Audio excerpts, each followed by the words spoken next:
सरकार के कहने से चीज़ें नहीं बदलती हैं। सरकार तो कहती है बेटी बचाओ बेटी पढ़ाओ, तो ये बेटियां क्यों बैठी हैं? ये आंख मार के क्यों कह रहा हूं? मैं सीधा ही बता देता हूं ना। जब सरकार 16 हथियारबंद अत्याधुनिक हथियारबंद लोगों की सुरक्षा दे और वो हाई कोर्ट में सुप्रीम कोर्ट में कहें कि उनकी रक्षा की जिम्मेदारी हमारी है, उनके होते हुए 3 लोग आके 30 राउंड फायर करके 2 लोगों की हत्या कर देते हैं और वो साथ में जो पुलिस वाले हैं उनका हाथ अपनी पिस्टल तक भी नहीं जाता। क्या समझ में नहीं आता कि सरकार द्वारा कराया गया कत्ल है? सुप्रीम कोर्ट की दखलंदाजी के बाद में महिला पहलवानों का एफआईआर दर्ज होता है, ये क्या निशानी है? क्या कुछ कहना चाह रहे हैं हमारे सामने? देखिए, ये इस देश की उस गंभीर स्थिति की तरफ इशारा करता है जहां अंतर्राष्ट्रीय खिलाड़ी जो हमारे देश के हैं, अगर उनकी एफआईआर 2 बार धरने के बाद और सुप्रीम कोर्ट के हस्तक्षेप के बाद होती है, तो आप कल्पना कर सकते हैं उन लोगों की जिनकी कोई सुनने वाला नहीं है, जो गरीब हैं, जो शोषित पीड़ित लोग हैं, जिन्हें जाति के नाम पर, धर्म के नाम पर मारा जाता है, उनके खिलाफ अत्याचार होता है, जिनको गरीब मानकर, जो गरीब हैं उनको दबाया जाता है। आप उनकी कल्पना कीजिए। आप ये तो इतने महत्वपूर्ण लोग हैं जिन्होंने देश का नाम रोशन किया, उनकी एफआईआर में यह हाल है। और ये इस बात की तरफ भी इशारा कर रहा है, अभी यहाँ पे कुछ जो लोग वो कह भी रहे हैं, बल्कि जो खिलाड़ी हैं वो कह रहे हैं कि ये तो आज की बात आ रही है सामने, ये तो पिछले 25 साल पहले भी यही होता था। इसका मतलब ये है कि स्थिति इतनी गंभीर है कि खेल जैसी पवित्र संस्थाओं में जो देश का नाम करते हैं खिलाड़ी, उनका शोषण अब से नहीं बहुत पहले से हो रहा है। तो सरकारें क्या कर रही हैं? सरकार के नेता क्या कर रहे हैं? वो अधिकारी क्या कर रहे हैं जिनकी जिम्मेदारी है इस सबको, खेल प्रतिभाओं को निखारना और इन सबको खिलाड़ियों को अच्छी सुविधाएं देना, उनका ध्यान रखना। इस स्थिति की गंभीरता को समझिए आप। लेकिन जिस बाहुबली नेता पर यह आरोप लगा है, उनका सीधा कहना यह है कि आप जांच करा लीजिए और जांच कराने में यदि कुछ ऐसा दोषी पाया जाता है तो मैं खुद ही जांच में सपोर्ट करूंगा। इतना बड़ा आंदोलन करने की जरूरत क्या है? नहीं, इन्वेस्टिगेट जब पहले एफआईआर नहीं हो रही है, जांच तो बाद में होगी भाई। भाई पहले एफआईआर होगी तभी तो इन्वेस्टिगेशन होगी। और एफआईआर के लिए 2 बार धरना देना पड़े और सुप्रीम कोर्ट के हस्तक्षेप के बाद हो, तो अब बाद की चीज तो बहुत बाद में है। अब अगर उनको लगता है भाई जांच करा लीजिए, अपराधी हैं कुछ, अब इन्वेस्टिगेशन होगी, इन्वेस्टिगेशन में पूरा पुलिस को सहयोग दीजिए और पुलिस फेयर इन्वेस्टिगेशन करे, जो दोषी हो उसके खिलाफ कार्रवाई करे, जो दोषी ना हो उसको छोड़े।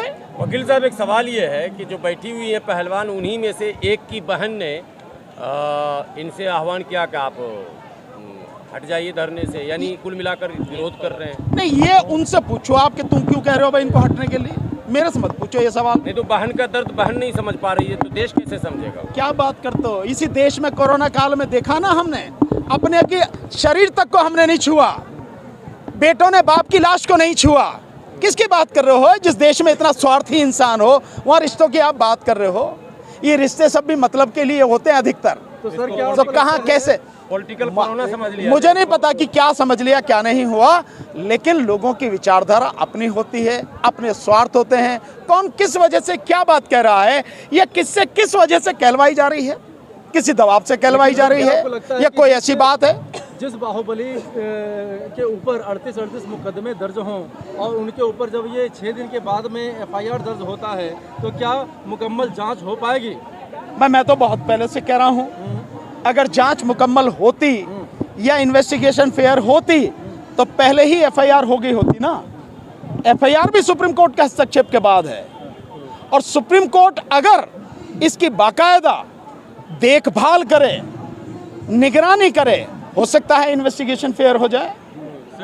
और हो सकती थी इन्वेस्टिगेशन फेयर मेरे विचार से, अगर जिन पुलिस वालों को पहली ही बार इन्होंने कंप्लेंट दी थी, उन्होंने जो एफआईआर नहीं करी, उनके खिलाफ एफआईआर सुप्रीम कोर्ट कराने के आदेश देती, तब शायद हो जाता कुछ। सर, ब्रिजभूषण सिंह पे 2 अभी अपना दर्ज की गई है, एक तो यौन उत्पीड़न का और एक पास्को। इसमें सजा का क्या प्रावधान है? नहीं, सजा तो बतेरी है भाई, प्रावधान सजा तो आजीवन कारावास तक है, सजा की तो कोई वो नहीं है। बट बात यह है कि पहले इन्वेस्टिगेशन तो हो फेयर तरीके से, सजा तो बाद में आएगी। पहले इन्वेस्टिगेशन हो, इन्वेस्टिगेशन फेयर होने के बाद में चार्जशीट फाइल हो, उसके बाद में वहाँ प्रॉपर तरीके से कोर्ट में केस हो, गवाही हो, सबूत आए, उसके बाद की बात है ना सजा की। तो बिजली काटी जा रही है जिस तरीके से यहाँ से कहा जा रहा है। अरे गर्दन नहीं काट दी भाई, इस बात का शुक्र मनाओ आप, अभी तो बिजली काटी भाई। बहुत कुछ हो सकता है। साहब यहाँ बिल्किस बानो के अपराधियों को संस्कारी कहकर छोड़ा जा सकता है, तो क्या आपको लगता नहीं कि ब्रिजभूषण के साथ भी कुछ, वो भी तो संस्कारी हैं? नहीं लगता नहीं, मैं तो जानता हूँ भाई, इस देश में न्याय नहीं मिलता किसी को, केवल न्याय का एक ड्रामा होता है। देर सवेर कहीं किसी के पक्ष में फैसला आ जाता है, बाकी कुछ नहीं है। न्याय नहीं मिलता यहाँ पर। ऐसा लगता है कि संस्कारी ठाकुर इनको घोषित किया जा सकता है? पता नहीं, आपको घोषित करवा दो, आप ये करना है अपने आप कर लें, मेरा इससे कोई। और सरकार कहती है कि पूरी संवैधानिक व्यवस्था से सरकार चला रही है, देश चल रहा है। सरकार के कहने से चीज़ें नहीं बदलती हैं। सरकार तो कहती है बेटी बचाओ बेटी पढ़ाओ, तो ये बेटियां क्यों बैठी हैं यहाँ? यही कहती ना सरकार। सरकार तो ये कहती है कि इस देश में सब कुछ बढ़िया हो रहा है। क्या बढ़िया हो रहा है? सरकार ने अपने आप ही 2022 में संसद में जानकारी दी कि 22 करोड़ लोगों ने हमसे रोजगार मांगा, हम केवल 7 लाख को दे पाए। यही सरकार कहती है ना। यही सरकार है जो एक तरफ कहती है कि देश विकास कर रहा है, लेकिन इसी देश में से पिछले 9 साल में से 10 लाख अरबपति, खरबपति, करोड़पति देश को छोड़कर विदेशों की नागरिकता ले ली है, विदेशों की। तो ये विकास है, ये सरकार का कहना है। और सरकार कहती है देश में बहुत बढ़िया शिक्षा है, लेकिन आज की तारीख में 8 लाख बच्चे पर ईयर इस देश को छोड़कर विदेशों में जाके शिक्षा ले रहे हैं, ये सरकार कहती है। और सरकार कहती है सब कुछ बढ़िया हो रहा, बड़ा विकास हो रहा है। 60 साल में इस देश ने 55 लाख करोड़ रुपए कर्जा लिया, और 8 साल में इस देश ने 9 साल में इस देश ने 110 लाख करोड़ रुपए कर्जा और ले लिया। यानी जो 55 लाख करोड़ था कर्जा 2014 में, आज की तारीख में बढ़ के वो 165 लाख करोड़ हो गया। तो सरकार की कथनी और करनी, और फिर मोदी की कथनी और करनी, उसमें तो वैसे भी सर ये कह रहे हैं कि पहलवानों का ये धरना नहीं है, ये वहाँ पे पॉलिटिशियनों की एंट्री हो गई और ये पॉलिटिकल अड्डा बन गया है। वो तो पहले भी कहती थी, किसानों के आंदोलन में भी यही कहा, CNRC के आंदोलन में भी यही कहा। वो सरकार की अपनी लाइन है कि किस तरह से विरोध करना है। उसके कहने से आंदोलन, जो जनता का आंदोलन है, पहलवानों का आंदोलन है, इस देश की बेटियों का आंदोलन है, वो राजनीतिक नहीं बन जाएगा उसके कहने से। ब्रजभूषण ये कह रहे हैं कि जब तक आरोप सिद्ध नहीं होता मैं अपने पद से इस्तीफा नहीं दूंगा। ये ब्रजभूषण से पूछा ना, मेरे से क्या पूछ रहे सवाल? ये तो उसने कहा है ना, मेरे से क्यों पूछ रहे? क्या लग रहा है सर पद पे? ये आप उससे से पूछो, ये ब्रजभूषण से पूछो ये सवाल। कोर्ट ने हेट स्पीच पर जो बोला है, योगी सरकार का जो अतीक का एनकाउंटर हुआ, हत्या हुई, उस पर कुछ बोला है। इन सब चीजों को लगातार सुप्रीम कोर्ट जिस तरीके से बोलता जा रहा है, इससे क्या लगता है? नहीं, अच्छी बात है। अगर कहीं अपराध हो रहा है, अन्याय हो रहा है और सरकार द्वारा प्रायोजित अपराध हो रहा है, तो सुप्रीम कोर्ट को, हाई कोर्ट को बोलना ही चाहिए। भाई वो संविधान की रक्षक हैं, उन्हें संविधान की रक्षा में आगे आना ही चाहिए, बोलना चाहिए। और ये अच्छी बात है, अच्छा संकेत है। लेकिन ये सर सरकार द्वारा प्रायोजित, ये क्या बात है? आप इस तरह से कैसे बोल सकते हैं?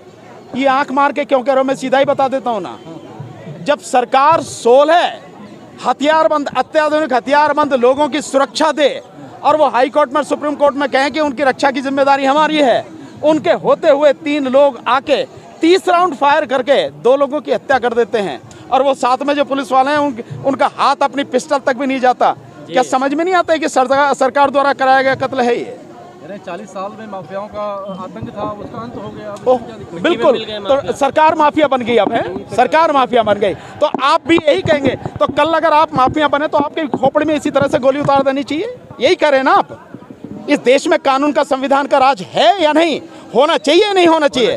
कोई भी कितना बड़ा अपराधी हो, लेकिन उसको सजा कानून के हिसाब से मिलनी चाहिए, कानून के तहत मिलनी चाहिए। अगर उसमें कहीं कमजोरी है तो आप उसको मजबूत करो, ये नहीं कि आप हथियार लेके और आप न्याय करने निकल जाएंगे। तो कल यही होगा, जिसके पास हथियार होगा, जिसके पास ताकत होगी, जो उसके विरोध में होगा, उसकी कनपट्टी पे गोली मारेगा, काम खत्म। यही चाहते हैं आप? ऐसी ही व्यवस्था चाहते हैं? तो नहीं चाहते, लेकिन जो पब्लिक नहीं, आप यही कहना चाह रहे हैं पब्लिक में खुशी, पब्लिक में जो खुश है ना, वो लोग जो पब्लिक में खुश हैं, वो लोग अपराध को बढ़ावा देने की बात कर रहे हैं, अपराध को बढ़ावा देने की बात कर रहे हैं। जो लोग आज खुश हैं, आप कल्पना कीजिए कि आज सत्ता जिन लोगों के हाथ में है, अगर कल सत्ता बदल गई और जो भाषा आप बोल रहे हैं, जो तरीका आप अपना रहे हैं, उन्होंने भी अगर बदले की कार्रवाई में यही सब किया, तब क्या होगा भाई? क्या आपको वही उसी तरह का माहौल चाहिए? नहीं ना।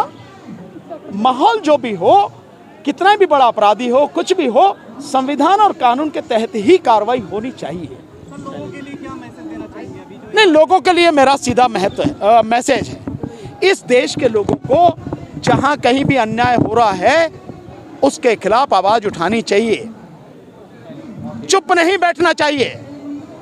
उन्हें ये नहीं सिद्ध करना चाहिए कि वो मुर्दे हैं, उन्हें इस बात का सबूत देना चाहिए कि वो जिंदा हैं।